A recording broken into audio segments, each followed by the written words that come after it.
Root directory, /. In Linux, everything starts from the root directory, represented by a single /. This root directory holds all other directories and files. Think of it like the trunk of a tree, from which all branches, or directories, grow. Now, let's look at some key subdirectories in / and their roles. In home directory, you'll find directories for each user on the system. It's where user-specific files, documents, and personal settings are stored. For example, Home Alex would be Alex's personal directory where they keep their own files and settings. Each user gets their own folder in Home, keeping user data separate. Directories bin and sbin. Bin and sbin contain essential system binaries.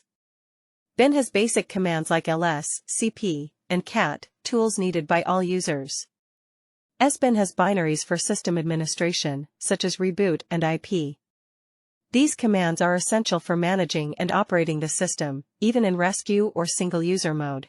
The etc directory contains configuration files for the system. These files control the settings for applications, services, and even the system itself. For example, etc password contains user account information, and etc hosts maps IP addresses to hostnames. Var stands for variable, meaning it contains data that changes over time. This includes logs and var log, mail spools, and temporary data generated by services.